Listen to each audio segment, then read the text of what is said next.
Le dernier quart d'heure de Smart Bourse, chaque soir, c'est le quart d'heure thématique. Le thème ce soir, c'est celui de l'innovation à travers la 3e édition des Trophées de l'innovation portée par LBPM qui se tiendra le 7 novembre prochain. Be Smart for Change est ravi d'être à nouveau partenaire de cette édition et nous en parlons avec la présidente du directoire de LBPM, Emmanuelle Mouret. Bonsoir Emmanuelle. Bonsoir, merci beaucoup d'être là. Ravi de vous retrouver pour cette 3e saison des Trophées de l'innovation. Pour ceux qui auraient raté les 2 éditions précédentes, alors déjà, chaque année est un changement d'échelle supplémentaire pour l'événement. Rappelez-nous quelle est la raison d'être, si je puis dire, de ces trophées d'innovation, Emmanuelle. Oui, alors la raison d'être, c'est de promouvoir et valoriser la French Tech, qui est par ailleurs très reconnue en Europe et qui bénéficie en France d'un réseau de soutien et d'investissement relativement important. Et à l'intérieur de ce réseau, il existe un écosystème assez unique, qui est le grand pôle financier public, qui comprend la Caisse des dépôts, BPI France, la Poste, CNP, la Banque Postale, et auquel le groupe LBPM appartient. Et donc, notre rôle en tant que groupe LBPM, c'est de soutenir les entreprises technologiques en France. Et nous avons créé pour ce faire les Trophées de l'innovation en 2022 pour identifier les meilleures initiatives en la matière. Et cette année, on va donc décerner 4 prix. La meilleure FinTech de l'année, la meilleure Green Tech, la meilleure Health Tech et évidemment le prix coup de cœur du jury. Bien sûr, la liberté du jury de choisir un lauréat parmi tous ceux que vous avez sélectionnés. Mais on est à la limite d'être un événement de place, si je puis dire, Emmanuelle. Hein. Techniquement, non mais c'est le gros pôle public de financement public, d'investissement public dont vous faites partie, porte quand même cette initiative et effectivement on n'est pas loin d'être à un événement de place aujourd'hui, comme on dit. La question quand même après 2 éditions qui ont été incroyables, c'est de savoir est-ce que le jury a fait les bons choix. C'est-à-dire, est-ce que les candidats lauréats, surtout des primés des éditions précédentes, est-ce qu'ils ont connu des parcours à la hauteur de la sélection qui a été faite par le jury, Emmanuelle ? Oui. Et nous en sommes fiers. Alors, on suit les 7 lauréats des éditions précédentes, bien sûr. Je peux vous donner 3 exemples assez différents. Le prix FinTech 2022 avait été attribué à une société qui s'appelle Ansem, qui a pour objectif de trouver des solutions technologiques à destination de personnes en situation de handicap. Et Ansem a ainsi créé avec Thales une carte bleue avec une puce intégrée qui permet par exemple à des déficients visuels d'envoyer des instructions de paiement vocalement via leur téléphone pour éviter les fraudes sur les montants payés et puis aussi pour éviter le vol de données. Et en termes commerciaux, donc Ansem vient de signer un contrat avec la Banque Postale qui va diffuser l'ensemble des terminaux dans son réseau. Donc ça, c'est un premier exemple. En 2022 aussi, le prix coup de cœur du jury avait été attribué à une société qui s'appelle Weather TradeNet.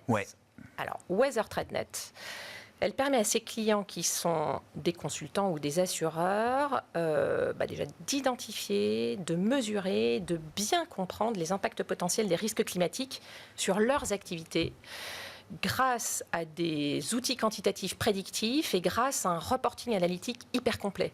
Alors cette société, elle cartonne. En 2024, ils ont signé un certain nombre de nouveaux contrats avec de gros clients en Europe et au-delà. Et la société, à l'heure où on se parle, elle est toujours détenue par les fondateurs et elle n'a même pas eu besoin de faire de levée de fonds. Incroyable. Voilà. Le 3e exemple est plus récent, c'est le prix coup de cœur du jury de 2023 qui a été attribué à Brentel. Alors, Brentel, c'est une medtech à vocation sociétale qui est spécialisée, tenez-vous bien, dans la mesure standardisée et quantifiée de la matière blanche du cerveau. Il y a la matière grise et eux, ils regardent la matière blanche. Qui a longtemps été très sous-estimée par les chercheurs, alors même qu'elle est clé dans le bon fonctionnement du cerveau, qu'il s'agisse de son développement ou de son vieillissement. Et Brentel se développe, notamment par des recrutements. Son objectif, c'est de mesurer la matière blanche et de faire comprendre les résultats de sa recherche aux professionnels de la santé. Et donc, tout ce que vous avez toujours voulu savoir sur la matière blanche, Grégoire, sans jamais avoir osé le demander, est désormais disponible sur le podcast qu'ils viennent de publier à cet effet. Bon, des exemples de sociétés innovantes, effectivement, alors, qui s'inscrivent dans la durée, que vous accompagnez également. On pourra en redire un mot. Moi, je note déjà j'étais là à la première édition, c'était Focus FinTech. Ensuite, la deuxième édition, on a rajouté le prix Green Tech. Et puis pour cette troisième édition, il y a le prix Health Tech, comme vous l'avez dit, Emmanuel. Le fait de voir l'univers des trophées s'élargir année après année, qu'est-ce que ça nous dit des enjeux en matière d'innovation ? Alors l'innovation, c'est pas compliqué, hein. C'est un maître mot totalement incontournable de nos mondes économiques et sociétaux, et c'est encore amplifié par l'essor de l'intelligence artificielle, les capacités de modélisation, la puissance de calcul, enfin bref quoi. Donc l'innovation, c'est vraiment le fil rouge de ces trophées. C'est vrai qu'on avait commencé à se focaliser en tant que gérant d'actifs sur les fintech. Mais en fait, il nous est très vite apparu l'émergence d'autres domaines que sont en effet les green tech d'abord, puis les health tech. Et d'ailleurs, Weather, TradeNet et Brentel sont des exemples de ces émergences. Mais ces trois domaines ont des points communs finalement. Leur caractère 100% nouvelle technologie, la capacité des acteurs à amener des vraies solutions, des business cases hyper concrets, et puis leur capacité également à offrir un vrai impact en matière de durabilité. Donc on s'est dit qu'on allait attribuer un prix sur chacune de ces verticales, et ça fait sans doute des trophées d'innovation LBPM, ça donne un positionnement en tout cas qui est relativement unique sur ce domaine. Je crois qu'une des forces de ces trophées aussi, et c'est d'ailleurs pas forcément la partie la plus visible, ce qui est visible et ce qui doit être visible, évidemment, ce sont les lauréats et ceux qui seront primés, qui viendront nous voir d'ailleurs dans les prochains jours après la cérémonie et l'événement du 7 novembre, Emmanuel. C'est aussi la qualité du jury. C'est-à-dire que tous les prix, quel que soit le secteur, n'ont pas tous la même valeur. Et je crois que ce qui fait la valeur de ces trophées d'innovation, c'est aussi la qualité du jury, qui est un jury d'experts engagés, de très haut niveau, mais qu'il faut, j'allais dire, maintenir année après année, voire le mettre à jour, ce jury, année après année, pour être sûr qu'on ait bien les bonnes sélections de lauréats à chaque édition. Oui, absolument. Donc la crédibilité du jury, elle est essentielle. Hein. Quand il s'agit de comprendre réellement en détail l'impact de ces innovations, c'est essentiel.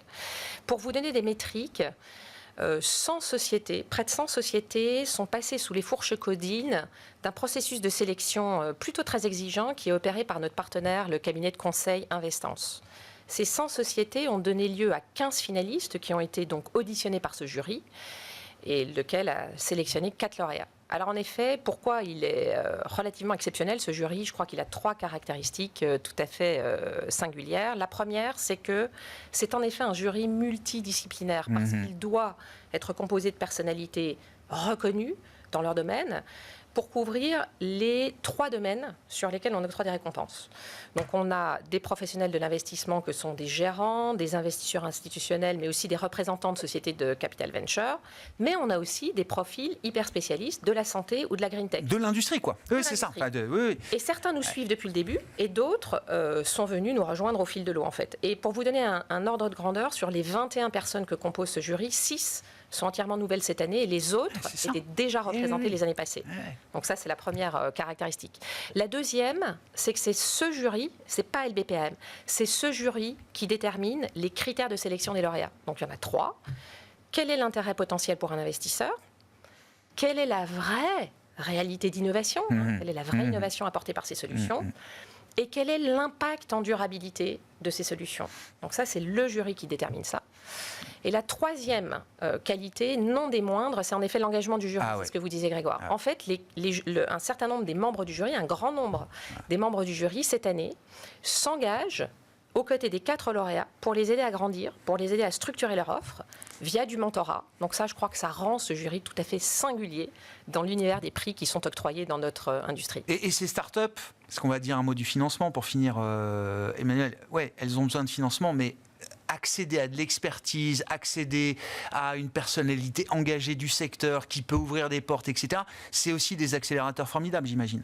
Ah bah oui, c'est totalement essentiel parce qu'en réalité, le monde de l'innovation et de la tech a été assez mis à mal ces dernières années. D'abord en 2022 avec la hausse des taux d'intérêt de façon brutale et puis plus récemment avec les incertitudes qui pèsent sur le financement, leur financement. Est-ce que le crédit impôt recherche ou le crédit innovation va être mis en cause ? Donc ça, c'est une vraie question. Et on a vu d'ailleurs les impacts de cela.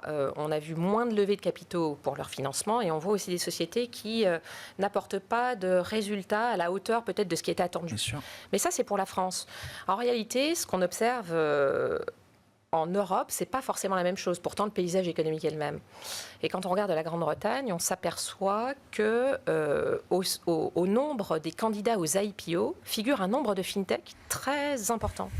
Et en fait, il s'agit de pépites britanniques qui se sont créées dans les années 2010, qui sont arrivées à maturité, qui sont prêtes pour l'IPO et qui opèrent dans des domaines qui sont très diversifiés. Donc, dans les fintech, on va trouver des néobanques comme Revolut, comme Starling, mais aussi des fintech dans le domaine des paiements, du crédit. Et l'Angleterre, en fait, est devenue un pays très, très attractif derrière les États-Unis. Si bien que pour la tech française, on a vraiment une question sur le passage à l'échelle et comment on fait pour les aider. Donc ce jury avec l'expertise peut bien sûr les aider, mais on a aussi la question du financement et la question de l'attractivité. Comment on les rassure là, quand on est LBPAM au sein du grand pôle d'investissement public, quand on parle de la French Tech spécifiquement, avec toutes les inquiétudes légitimes qui peuvent apparaître aujourd'hui, quel discours on leur tient ?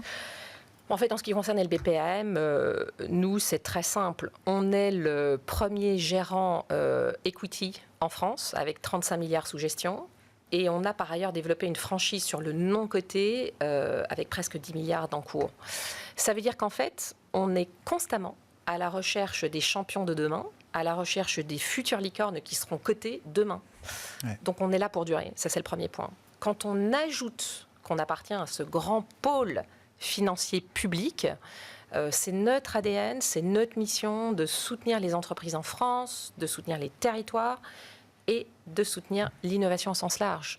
Donc, ce qu'on peut dire à ces startups, en tout cas pour LBPM, c'est qu'on est là pour durer, on sera là pour les soutenir, on sera là pour les mettre en lumière, pour les financer, et en fait, ce faisant, on sera là aussi pour soutenir tout l'écosystème très favorable qui a été mis en place sur les 15 dernières années. 7 novembre, suivez donc les trophées de l'innovation, les résultats, les 4 lauréats qui seront récompensés cette année et qui viendront nous voir évidemment sur Be-Smart for Change dans Smart Bourse à l'issue de la cérémonie. Merci beaucoup Emmanuel. Emmanuel Mouret, président du directoire de LBPM, qui était avec nous, l'invité de ce dernier quart d'heure de Smart Bourse ce soir.